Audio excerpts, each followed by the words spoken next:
questions on the exam. Chapter 12, there's 10 questions on the heavenly testing chapter. And it has to do with financing. The Bible says, and financing is a type of voluntary alienation we discussed this morning by giving a mortgage. So when it comes to financing, there are two financial theories with respect to how one finances one real property. And it depends on the state, and state law dictates the type of method. And the first of the two is called the lien theory method of financing.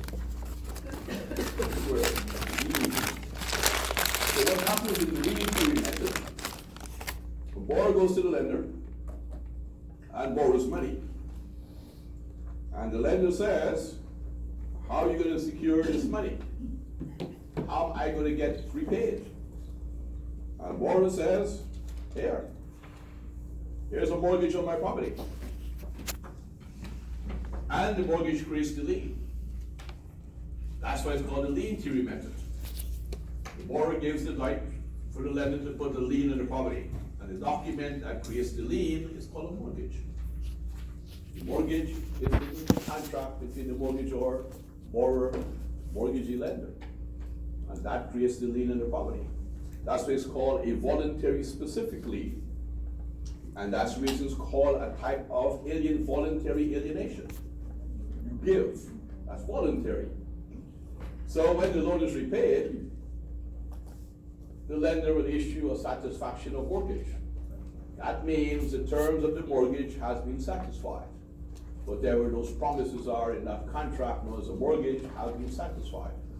And that's why it's called a satisfaction of mortgage, or a letter of satisfaction. And it's recorded in the public records to offset the mortgage lien that was recorded originally. So in the lien theory method of financing, the borrower retains ownership. The borrower is the one who pledges the property by way of a mortgage. And the lender gets the lien. Loan repaid, lender releases the lien. The borrower still has ownership. And the lender has released the lien. That's how we finance property in the state of Florida. Called the lien theory method of financing. Financing is basically voluntary alienation. You don't have to finance your property. That's why it's voluntary. The other method is called the title theory method. Title means ownership. So in the title theory method, the borrower goes to the lender and gives the lender temporary ownership of the property.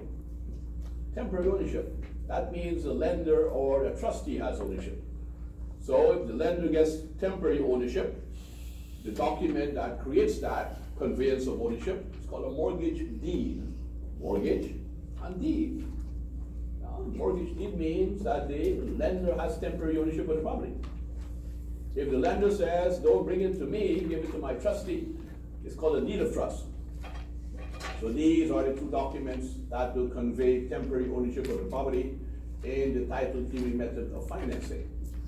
And when the loan is repaid, there will be a deed of reconveyance, where the trustee or the lender reconveys ownership back to the owner. That's called a deed of reconveyance. So you have our neighbor to the north, next state to the north, Georgia. That's the type of method of financing that they use. It's called the title theory method of financing. It's very easy to differentiate between the two. Lien theory means lender has a lien. Title theory means lender has ownership, or the trustee has ownership for the benefit of the lender. These are the two methods. In the title theory method, the lender gets ownership temporarily by a mortgage deed, or the trustee gets it for the benefit of the lender by a deed of trust. And the borrower has possession, use, and enjoyment, still have the use of the property, still has enjoyment of the property, still have all those rights to the property. And when the loan is repaid, there will be a deed of